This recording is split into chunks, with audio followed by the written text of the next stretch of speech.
Oh my wallet is not going to be safe this summer.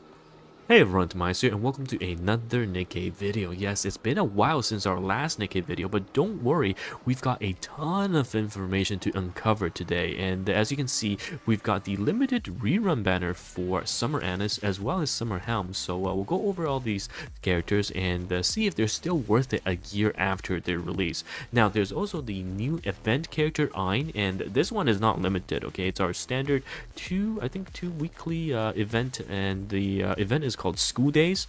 Actually, probably not, because that's an anime that you should not be watching, but this is Ein's, and the official kit is now available as well on the Twitter page, so we'll go over it in this video. And certainly last but not least, there's also the July 2024 developers notes. That's right, there's been a lot of new content planned in the upcoming updates, and the shift up has been cooking, so we'll go over some of these exciting new stuff in the future. And yes, I'm very happy to bring this to you guys. And as we get the update patch on the 25th of July, we'll also have some new assets. That's right, Tia and Naga will be getting their lovely date and elegant date skins. And of course, the Naga one is going to be the mission pass, but don't worry, we always do giveaways on my channel for these, so head on towards my Discord to not miss out. But the Tia one is going to be completely free. That's right, the Tia skin is completely free. And speaking of free, wow, look at all of these free resources and gems just waiting for you in the official Level Infinite NIKKE store. That's right, by using my affiliate link down below, you will be able to claim all of these freebies by just playing the game. And they also sell monthly passes and in-game store packs without any additional fees. They even have different currency covered, so you don't have to worry about any markups. Now, what are you waiting for? Use my link down below and get all of these for free. So starting us off, we've got the limited rerun banners for Summer Annis and Summer Helm. And are they still good a year after the release? Well, let's take a look at the tier list for Pridewin as well as NIKKE.gg, two of the most trusted sources for NIKKE Global. As you can see here, Summer Annis still sits in the SS tier category against boss encounters, and even stronger in the SSS tier category for PvP. That's right, the last bullet team composition with Dorothy, Privity, and sometimes paired up with Scarlet is still very strong. Okay, you can even throw in characters like Marciana as your burst 2, just basically full auto if you want to be lazy. But Summer Annis still is outputting significant amounts of damage in solo raids and against even guild bosses. But for the PvP section, she is just way too good. When she gets her burst off, the amount of last bullet shenanigans she's able to do and pick off enemies is truly valuable in the PvP composition. Now, of course, for the NIKKE.gg site, again, very similar rating, bossing 9.1 and then PvP 9.7, almost the full score there. Now, looking at Helm, Summer Helm, she's a burst 2, 20-second burst 2 that is able to offer cooldown reduction. So CDR is extremely valuable in this game, and as a burst 2 that can do it, the only other essentially competition she has in the burst 2 slot for a CDR currently is $1, right? And Helm Aquamarine does a bit more, so you see Helm used a lot as the burst 2. And in terms of her rating personally, you can see that for the burst 2 category, she sits in the S tier for bossing encounters, and even sometimes not really used in the story, but not the worst option. Okay, so you can see that they're both very good a year after release. Summer Annis has definitely wider applications, but it's slowly, in my opinion, getting phased out as Shift Up is basically pushing new teams such as True Damage or Damage Over Time, as we've seen with the newest release characters.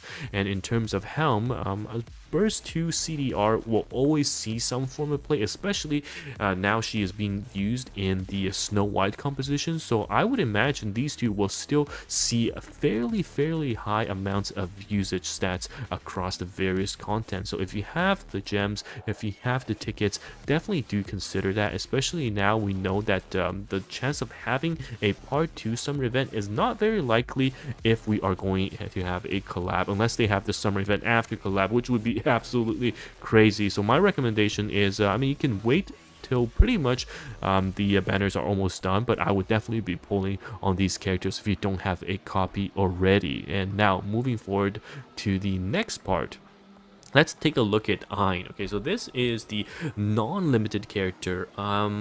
Again, we are seeing some new tech. You can see she's going to be a burst 3 sniper rifle user that focuses on true damage. And I'll just zoom in here so you can see a bit better. And here we go. Now, okay, so you can see this is going to be very interesting. Feather standby activates when entering battle, summons 4 near feathers, and activates when entering burst skill stage 3. Affects herself. She gains a 70% attack buff, which is pretty good for 10 seconds. Not bad at all. And her near feather is explained in the second passive. Activates when near feather is summoned and affects 1 random enemy, and this will deal 90% of final attack as true damage.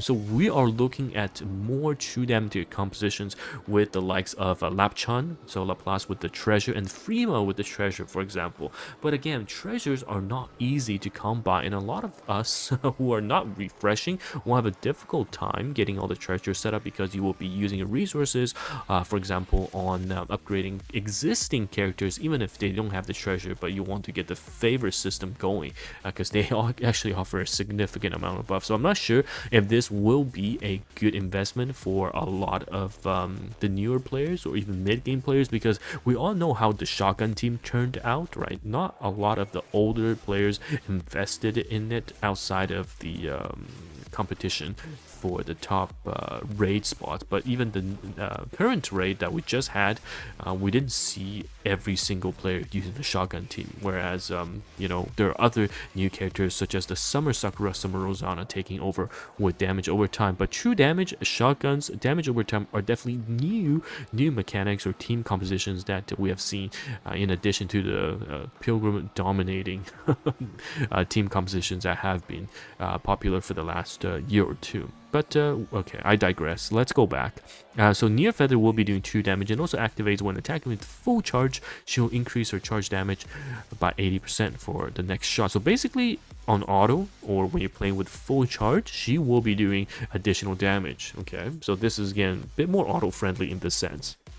Now, as a attacker, burst 3, it's going to be a 40-second cooldown. Affects herself and summons, is that 6 or 8? It's 6 near feathers. And true damage increased by 55%, and charge damage also is increased. And affects 10 enemies with the highest defense and deals 300% of final attacks. So she has pretty decent multipliers in terms of this true damage and the feathers, right? Because this burst 6 times, so this is 600, and then this 4 in the beginning is going to be even more, plus it's 70% attack buff that she will be offering herself before she summons the 6 feathers. So this is significant amounts of damage. I'm not sure about how this 10 enemy with the highest defense thing works.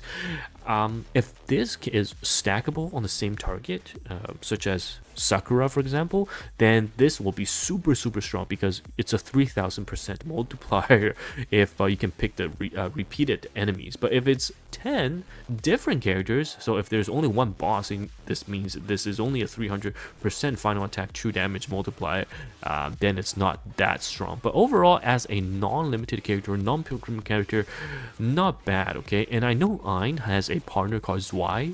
I'm butchering the name, sorry, but I would not be surprised if she's also a true damage character, and we see almost like a bunnies or dual character type of a team composition. So honestly, this character definitely will be going to the wish list if you want to test things out, but also you can put her on hold until we get the next banner reveal, which may just be her partner in crime. So we'll have to see about that. Now, last but certainly not least, as I said before, the July 2024 dev note. There's so many things to uncover, okay? Yes, like I've said, it's been a while since your last dev note, and also like my last NIKKE video, but we can now, okay, let's see, play content, development progress update. So okay, let's just go over things. Yeah, so this is basically introduction, saying that we'll be pushing a lot of stuff. Simulation Room official season, it's finally here. I think we've had two, I want to say two, if not three sim room overclock betas, and now the official season will begin late August, and this is a 12-week season. You can acquire skill upgrade materials every 2 weeks continuously. I think this is fantastic because nowadays skill upgrade mats is gonna be our bottleneck for a lot of the team comps we want to build, right? With all of these new characters coming out every 2 or 3 weeks, we're gonna be short. But this is good because we're gonna get more, and each season provides new options and stages, and every 2 weeks gonna be new stuff. That's great. That's great. And the actual difficulty level is similar to beta season 2, which was a lot easier, I think, compared to beta season 1, I want to say. But yeah, we'll have to see how it plays out. Now there's also the anomaly interception. This is completely new in the sense that you'll be having boss fights of higher difficulties in comparison to the S level we have now, because right now the S level interceptions, apart from train, everything is like a 5-second auto, right? Even train is like a 10-second auto with Red Hood. Red Hood is just too broken. But with this one, it's going to be more difficult and have bosses such as Ultra and Indivilia. And these are going to have the NIKKEs set at max level 400. Great. You can challenge and select bosses manually, and more higher level rewards will be offered, including manual equipment and modification equipment options. Oh, okay. So is this allowing to strengthen? Okay, so that means I'm going to assume that we get these rewards more frequently so we can strengthen our gears more actively. I'm assuming that's what they say. So this is August, so same as the simulation room. So August is going to be a massive update. And now there's going to be the champion arena. The update will occur after September.